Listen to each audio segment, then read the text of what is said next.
I used to believe silence was peace, that as long as nothing broke the quiet, nothing could be wrong. My name's Micah. I'm a writer, one of those people who's always been more comfortable in thought than in conversation. Give me a rainy afternoon, a mug of black coffee, and a blank page, and I'm whole.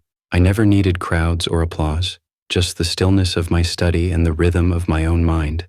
But if there was one person I used to make space for in that quiet world, it was my wife, Delia. She was everything I wasn't: vibrant, magnetic, impossibly ambitious. She could walk into a room and bend it around her effortlessly. In the early years, that energy felt like sunlight. I admired it, needed it maybe. But somewhere along the line, it started to feel like a current I couldn't swim against. She was gone more than she was home. Her job in corporate strategy had her hopping planes, managing teams, shaking hands with people who wore $300 smiles. I tried to be understanding. For a while, I really tried. But eventually, I stopped asking questions like, "When will you be home?" Or "Do you even miss me when you're gone?" Because deep down, I already knew the answers. We became roommates, ghosts moving past each other in the hallway. We didn't fight, not loudly anyway. We just drifted. And when she did speak, it was usually about logistics, bills, schedules, flight changes, nothing about us. Then came the invitation.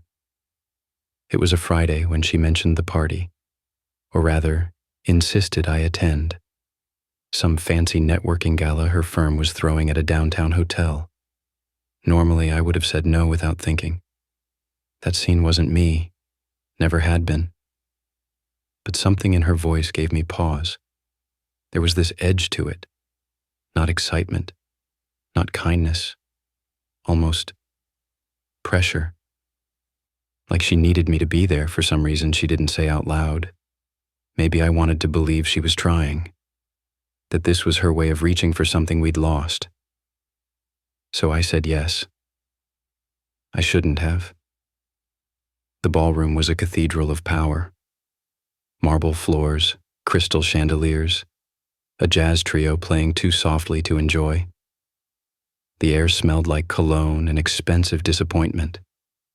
Delia looked like a dream in a black dress that hugged every curve, her smile wide, her laugh rehearsed. I had put on my best suit, but even then I felt like a cardboard cutout of a husband. I shook hands, nodded politely, tried to remember names. To my surprise, people actually seemed pleased to meet me. "So you're Micah," they'd say. "Delia talks about you all the time." A lie, but a nice one. For the first time in years, she seemed to acknowledge me, kept her hand on my arm when she laughed, introduced me like I mattered. For a moment, I let myself believe the story we were pretending to tell. Then he showed up. He walked straight past me like I wasn't even standing there. Tall, self-assured, perfectly tailored arrogance. He didn't say her name. He didn't have to. "Dance with me?" It wasn't a question. It was a claim. "And Delia?" She smiled.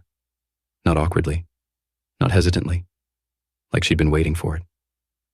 Before she could take his hand, I reached out, gently but firmly, and held her wrist.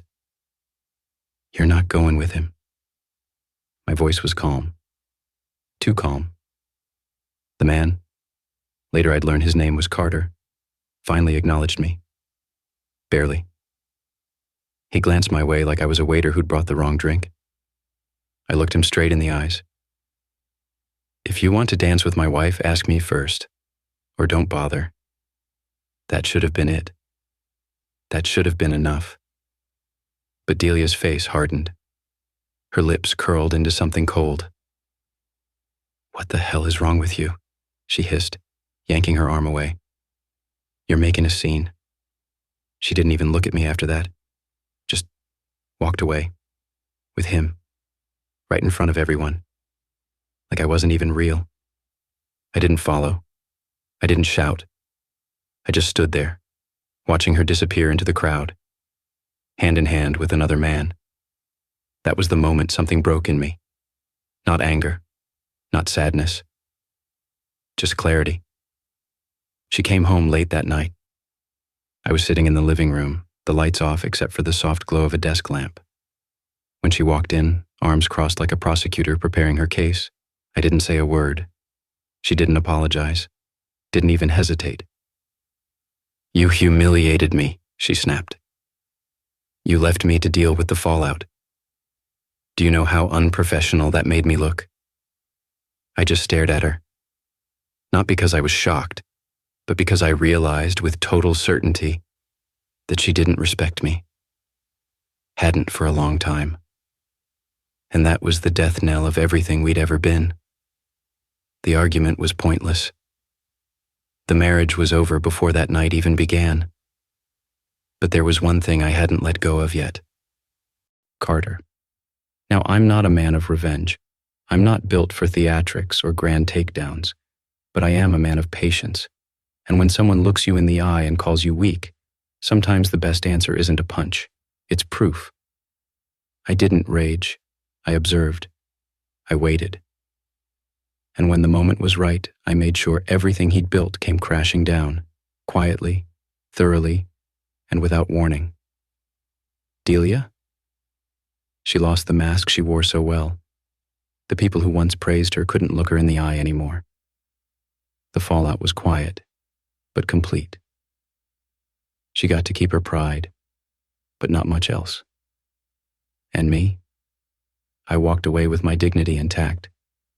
Not because I won, but because I refused to let her rewrite the story of who I was. Here's what I've learned. Respect isn't optional. The moment it's gone, everything else crumbles. When someone shows you they've stopped choosing you, believe them. And finally, reclaiming your self-worth isn't about proving them wrong. It's about remembering you were never weak to begin with. So now I leave it with you. Was I justified in what I did? Or should I have simply let it all go? Either way, I'll sleep just fine tonight.